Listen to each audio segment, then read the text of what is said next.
días de más, sin amores rotos de casualidad. Otro jueves de esos que no se dejan besar. No eran las esquirlas del rencor, eran telarañas en el corazón. Una flor con lagañas, un desamor sin amor. Hoy que no me encuentro la nariz, hoy que no me sale ni dormir. No le pongas miel a la verdad, que si ando muerto es de tanto resucitar. Otra tarde que no arde, esta tarde sin pasado mañana. Otra tarde tan cobarde, esta tarde que no prueba manzanas. Otro jueves que no sabe bajarse ni los pantalones. Otro jueves que anda dando lástima por los rincones de esta tarde en coma 2.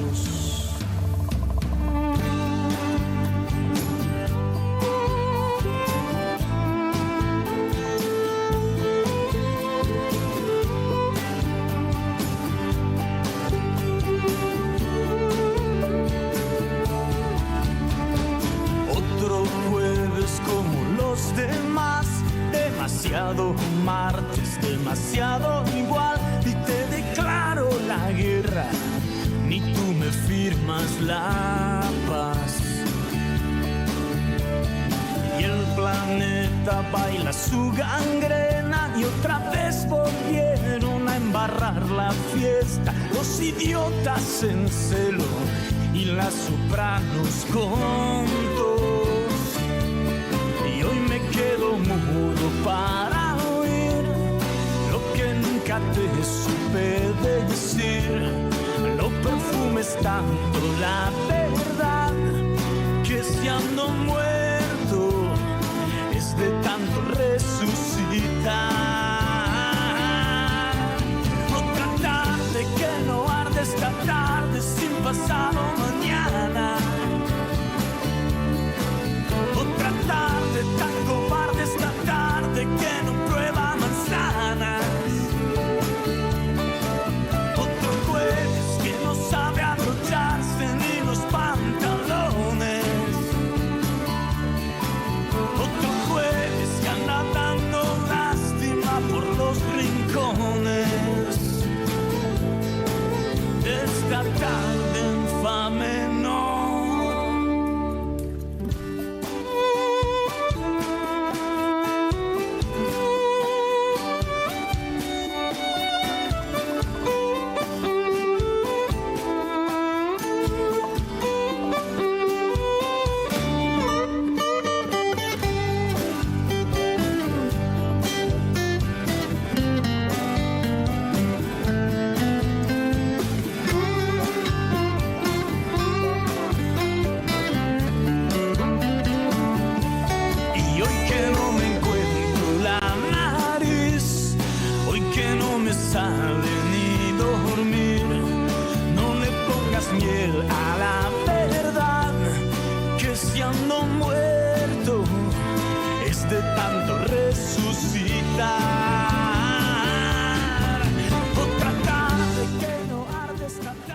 ¿Cómo les va? Muy buenos días, bienvenidos. Jueves 5 de enero de 2023 estamos arrancando otro Modo Fontevecchia en modo verano, ¿no? Con Jorge de vacaciones y con mis compañeros a quienes saludo. Muy buenos días a todos para estar con ustedes a través de la pantalla de NET y de Radio Perfil en simultáneo, además de las aplicaciones por donde nos pueden encontrar con la información del día. Hoy arrancamos con buena música, habrán escuchado, por eso la dejamos un rato para los que tal vez nos están escuchando desde el auto o están arrancando temprano a esta hora y tienen la tele ahí bajito para empezar el día suavecito con otro jueves cobarde de los Caballeros de la Quema y Joaquín Sabina, mientras vamos promediando el cierre de la primera semana de este año. Mañana llegan los Reyes, así que a los que todavía no lo hicieron, a escribir las cartitas esta noche, a dejar los zapatitos, el pastito, el agua, a ver si hay si nos traen algo de regalo los Reyes o no, pero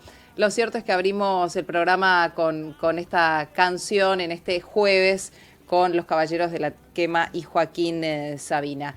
No hay mucha variedad de títulos en esta semana, ¿no? Los temas, les decía ya en el día de ayer, en la apertura de ayer mencionábamos esto de que se van reciclando los temas periodísticos de la primera semana del año, todo pasa alrededor de el pedido de juicio político del presidente Alberto Fernández al presidente de la Corte, Horacio Rosati, la resistencia por parte de la oposición, los números que no dan, la presión por sobre los gobernadores provinciales, aquellos que dijeron que iban a acompañar el pedido del presidente y que después terminaron desistiendo. Esto por un lado. Por otra parte, lo que está sucediendo en Dolores, en los tribunales federales de Dolores, alrededor del juicio por el asesinato de Fernando Báez Sosa, las declaraciones de hoy que tienen que ver con los policías que actuaron en esa noche y una mujer del servicio médico que lo asistió o que intentó asistirlo cuando ya nada se podía hacer para reanimar a Fernando. Estos son los principales temas del día de hoy. De esto vamos a estar hablando. La denuncia que hizo la AFI sobre periodistas por revelar cuestiones militares. Recuerden ustedes que inclusive la oposición habló en contra de Rossi en este sentido y Rossi salió a defenderse. Bueno, algunos de los temas que vamos a ir repasando en la mañana de hoy y si les parece ya empezamos con lo que dijeron los gobernadores en torno al acompañamiento al gobierno nacional por el pedido de juicio político a la Corte. ¿Los gobernadores se van a sumar todos? ¿No? Los que habían comprometido su apoyo y después terminaron desistiendo, los que no fueron a la reunión en la Casa Rosada con el presidente de la Nación. ¿Qué fue lo que dijo Gustavo Melela sobre este tema? Yo creo que hay gobernadores que se van a sumar, ¿no? Creo que se van a sumar. Y a ver, no dejan algunos, y es entendible que algunos puedan tener temor, pero en este tiempo no hay que tener miedo. Esta es la realidad. No hay que tener miedo. Acá hay un hecho de una gravedad institucional, creo que es histórico. Yo no creo que haya pasado esto en muchos años en la Argentina. Siempre hubo discusiones, hubo y vueltas, pero es un hecho institucional muy grave, donde uno no puede mirar al costado por futuras consecuencias. Pero la verdad es que uno no tiene que tener temor, no tiene que tener miedo, digo, por lo que pueda venir a causa de esto. Digo, pues si no, primero que esta gente, al que tiene miedo igual, se lo va a llevar puesto, se lo tiene que llevar puesto. Esta es la realidad. Segundo es que la verdad es que hay algo mucho más grande para defender, que es la democracia, que es la transparencia. Bien, ahí está, en este caso el gobernador de la provincia de Tierra del Fuego, pero venimos escuchando durante todos estos días a los demás gobernadores que hablan, por un lado, apoyando el pedido del presidente de la Nación y por otro aquellos que desisten. Pero la pregunta está sobre las provincias, Fernando Meaños, buen día, aprovecho para saludarte, sobre las provincias que dependen de los fondos sí o sí que les envía Nación, ¿no? Así es, para muchísimas provincias, buen día primero Nuria, por supuesto, para muchísimas provincias es vital la llegada de los fondos de la Nación. Hay un caso muy particular y que pinta un poco lo que es esta negociación entre el gobierno nacional y las provincias con el fallo de la Corte y el posterior pedido de juicio político en el medio. Es el caso de la provincia de La Rioja. La Rioja se apresta a inclusive buscar una reforma de su constitución provincial para asegurar algo así como una renta básica, una renta universal que le llegue, o por lo menos que le asegure un ingreso mínimo a todos los ciudadanos de la provincia. Ahora bien, ¿Cómo son los ingresos de la provincia de La Rioja? En La Rioja el empleo estatal representa el 58% del empleo total. Es decir, 6 de cada 10 personas que tienen trabajo en la provincia de La Rioja lo tienen gracias al Estado. Y otro número que marca, números de IRAL de la Fundación Mediterránea, otro número que marca con mucha precisión la relevancia que tienen los fondos de la Nación para algunos presupuestos provinciales. El 86% de los riojanos recibe una transferencia que viene de la Nación. Esto quiere decir que el 86% de los riojanos recibe o un empleo estatal o una jubilación de orden nacional o alguna prestación social de cualquier clase, pero el 86% de los riojanos recibe algún ingreso que viene de la Nación. ¿Cómo no va a ser vital para un gobernador sentarse a negociar todo lo que haga falta para que tener certeza de que esos fondos le van a llegar a su provincia? Bueno, por eso digo, aquellos que no apoyan, ¿cómo lograr que no teman represalias, ¿no? En ese sentido. Por supuesto, además, esa clase de represalias han existido siempre y desde luego han formado parte de la negociación, o más que de la negociación, del vínculo de la Nación con las provincias desde siempre. Recordemos que la ley de coparticipación federal es una asignatura pendiente ya no digamos, no de un gobierno, sino de la política. Hace muchísimo tiempo que debió haberse negociado. Tiene un esquema casi perverso que obliga a que todas las provincias estén de acuerdo, algo que suena virtualmente imposible, digamos, sería muy raro que haya provincias que se presten a resignar fondos, pero bueno, ese es el esquema que está hecho. Por supuesto que nunca ha conseguido resolverse y siempre va tapándose con negociaciones y parches de esta clase.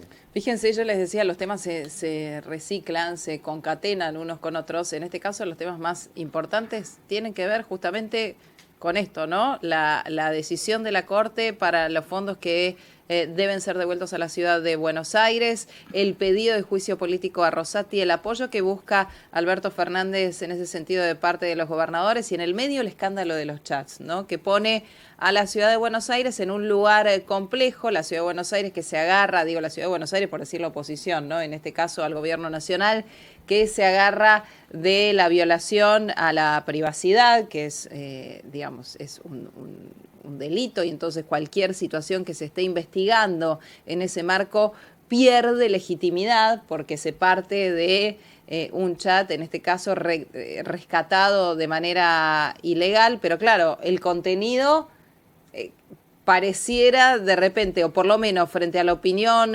pública, dejar una mancha más importante, pero el gobierno de la ciudad pone esto como su defensa. Digo, todo parte de lo mismo, es como un cuentito y nos vamos enterando de los distintos capítulos, pero son las noticias de esta semana, en definitiva, parten de la decisión de la Corte por los fondos de la ciudad.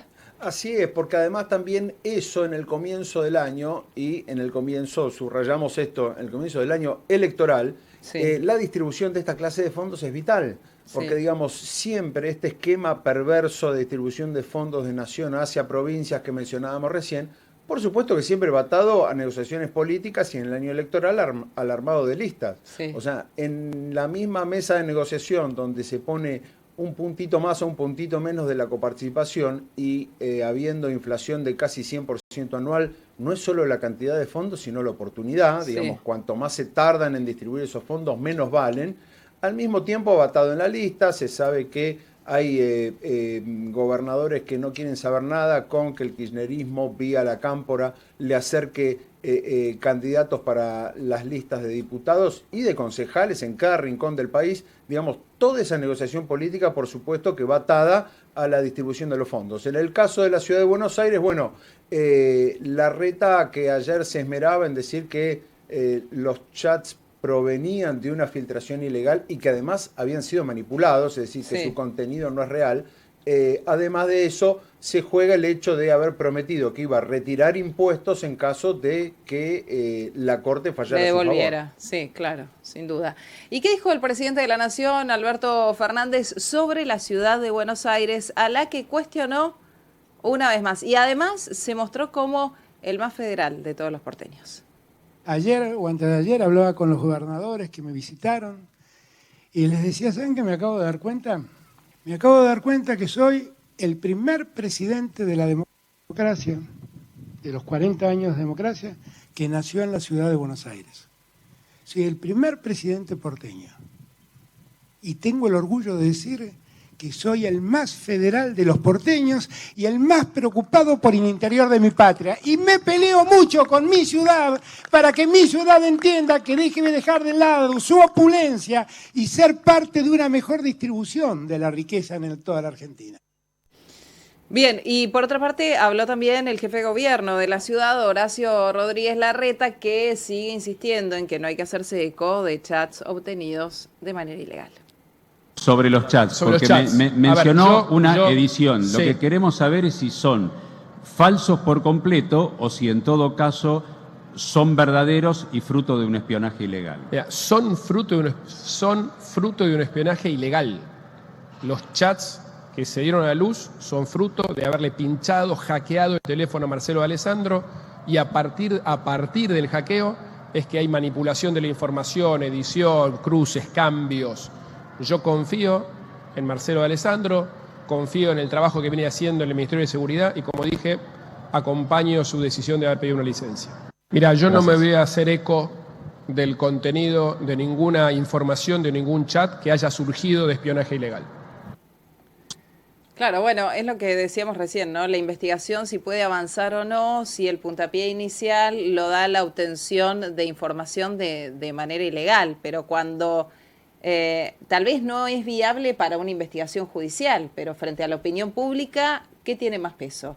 Y a ver, frente a la opinión pública seguramente deberá dar explicaciones. Al mismo tiempo, el ministro bajo licencia, Marcelo D'Alessandro, digamos, ha dado muestras claras de que no piensa explicar demasiado por qué viajó, digamos, que el hecho de que haya viajado junto a jueces, fiscales y representantes de empresas, eso es un hecho que está probado, más allá de que el contenido haya sido manipulado y haya sido obtenido de manera obviamente ilegal. Digamos, creo que ahí hay un punto en el cual todavía Larreta deberá atravesar, y que seguramente será un eje de campaña, tanto como del otro lado será un eje de campaña la condena judicial que ha recibido Cristina Fernández de Kirchner. Digamos, creo que nos acercamos a una campaña electoral donde se van a tirar con decisiones judiciales. Claro, sí, sin lugar a dudas. La justicia va a tener un lugar importante en la campaña y uno en realidad debería pensar que esto no sucede, ¿no? Porque no se pueden entremezclar los poderes, se supone, pero los tienen en el momento más álgido de un enfrentamiento entre los dos de los tres poderes del Estado. Sí, sin duda. Por otra parte, además, todo este tema cae, como decíamos al principio, antes de empezar, digamos, estamos en el minuto cero de la campaña electoral, si bien la política argentina vive en campaña, pero digo, estamos en el minuto cero en el tema armado de listas y demás, con lo cual tanto el tema judicial como el tema de distribución de fondos hacia las provincias seguramente va a ser clave. ¿Y qué dice la oposición en la voz de Mario Negri en relación al pedido de juicio político del presidente de la Nación al presidente de la Corte? ¿Es inviable? El gobierno sabe que en términos finales el juicio político es inviable, porque la mayoría parlamentaria que se necesitan son imposibles. La deducción está absolutamente clara.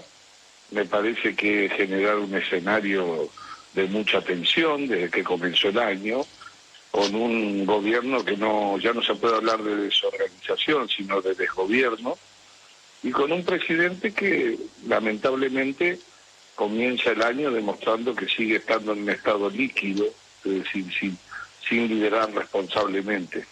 Y después un disparate, el pedido de juicio político en sí.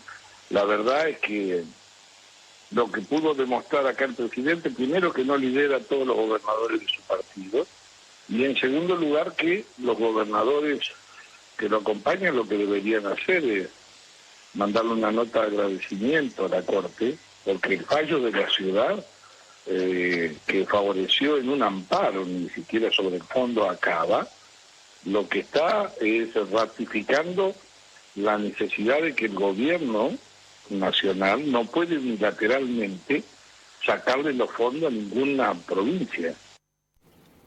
Bien, ahí estaba Mario Negri. Y algo que podemos decir no tiene que ver directamente con este tema, pero sí dentro del ámbito político, una voz que estuvimos acostumbrados a escuchar durante mucho tiempo y que de repente se apagó desde el 2019 a la fecha, es la del ex jefe de gabinete de Mauricio Macri, ¿sí? Del expresidente de la Nación, Mauricio Macri, que se guardó, después recuerden ustedes, del final del gobierno de Macri, y reapareció ahora con una serie de podcasts a personalidades de distintos ámbitos, del ámbito de la salud psíquica, famosos, líderes. Bueno, habla sobre distintos tópicos en un proyecto que llamó Proyecto 77, es un compilado de entrevistas, y allí reflexionó sobre su paso por la gestión pública y contó por qué se guardó durante este tiempo. Surge a partir de mi experiencia de 18 años de vida pública, 18 años de vida política y cargos públicos, donde en particular los últimos 4 años tuve una altísima responsabilidad, muy exigente en lo personal, hermosa como tarea, pero al mismo tiempo muy desgastante, que me llevó a que en diciembre del 2019, al concluir mi tarea, diera un paso al costado, me metiera un poco para adentro y tratara de hacer esta búsqueda de reconexión, de poder comprender esa dimensión humana de lo que yo había atravesado. Eso me llevó a diversos procesos terapéuticos, a empezar a indagar e investigar sobre temáticas que conocía poco, como es el de la salud mental.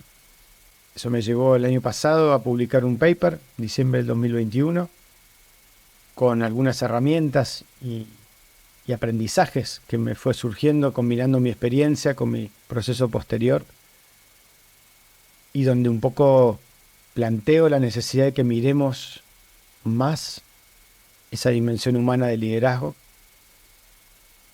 como un camino un poco imprescindible para poder reconectar con un liderazgo que no surja de esa idea mesiánica y personalista que culturalmente tenemos adentro, sino que busque un liderazgo más auténtico, más conectado y más colectivo.